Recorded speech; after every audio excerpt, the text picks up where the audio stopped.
बारामतीचं मतदान झालं असलं तरी पवार विरुद्ध पवार ही संघर्षाची धार काही कमी होईना। अजित पवारांनी आता इतर मतदारसंघाच्या प्रचारामध्ये इमोशनल कार्ड बाहेर काढलंय।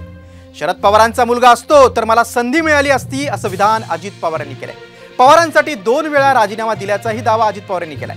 दरम्यान कुणाला काय मिळालंय तुम्हीच तुलना करा असं प्रत्युत्तर सुप्रिया सुळेंनी अजित पवारांना दिलंय। शरद पवारांचा मुलगा नाही म्हणून अजितदादांवर खरंच अन्याय झालाय का पाहूयात या खास रिपोर्टमधून। साहेबांचा मुलगा असतो तर संधी मिळाली असती।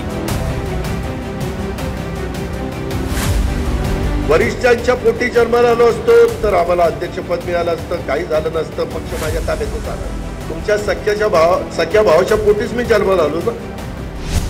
बारामतीच्या बाहेर दादांचं भावनिक कार्ड।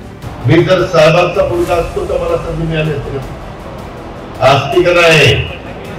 मिळालीच असती।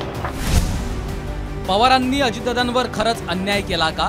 80 झालं तरी माणूस रिटायर होणार, 84 झालं तरी तुम्ही थांबणार, काय चाललंय का?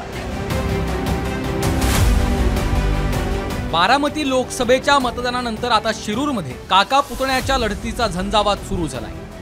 अजित पवारांनी मात्र शिरूरच्या मैदानात भावनिक कार्ड बाहेर काढलंय। शरद पवारांच्या पोटी जन्माला आलो असतो तर मला नक्कीच संधी मिळाली असती असा राग पुन्हा एकदा अजित पवारांनी आळवलाय। मी जर साहेबांचा मुलगा असतो तर मला संधी मिळाली असती, असती का नाही? मिळालीच असती। फक्त आम्ही त्यांच्या मुलगा नाही म्हणून मला संधी नाही, हा का संधी आहे?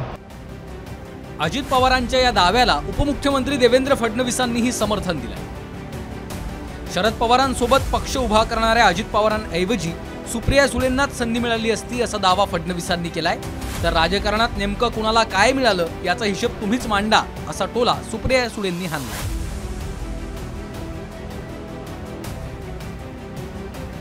ते तर स्पष्टच आहे, त्यात त्यांनी जे सांगितले काय आश्चर्य आहे का? बघा, शेवटी पवार साहेबांसोबत पक्ष उभा कोणी केला? तो अजितदादांनी केला। पण शेवटी त्यांना बाहेर का निघावं लागलं? त्यांच्या लक्षात आलं की आपल्याला पक्ष मिळणार नाही, पक्षामध्ये आपल्याला स्थान मिळणार नाही, स्थान पवार साहेब सुप्रिया ताईंनाच देतील, त्यामुळेच ते बाहेर पडले। तुम्हीच बघा ना तुम्ही बघा ना कुणाला काय मिळालं हिशोब तुम्ही करा। तुम्ही खूप हुशार आहात, तुम्ही रोज डेटा करता ना अनालाइज। मग माझं करिअर बघा ना दादांचं करिअर बघा, सो इझी, कोणची बडी बात आहे उसमें? शरद पवारांचा मुलगा नाही म्हणून संधी मिळाली नाही अशी अजितदादांची खंत आहे।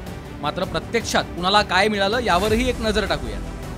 अजित पवारांची राजकीय कारकीर्द पाहता महाराष्ट्रातल्या मातब्बर नेत्यांमध्ये अजित पवारांचं नाव घेतलं जातं। अजितदादांनी विक्रमी 5 वेळा उपमुख्यमंत्री पद भूषवलंय। याशिवाय वित्त, ऊर्जा, जलसंपदा अशी महत्त्वाची खाती अजित पवारांकडे राहिली आहे। दुसरीकडे सुप्रिया सुळे 2006 मध्ये पहिल्यांदा महाराष्ट्रातून राज्यसभेवर निवडून आल्या होत्या। पुढे 2009, 2014 आणि 2019च्या लोकसभा निवडणुकांमध्ये विजयी झाल्या, मात्र खासदार म्हणूनच राहिल्या।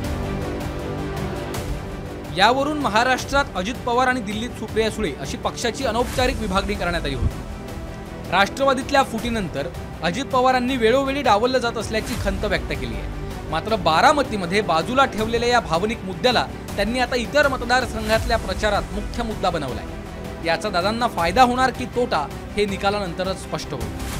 ब्युरो रिपोर्ट, साम टीव्ही न्यूज।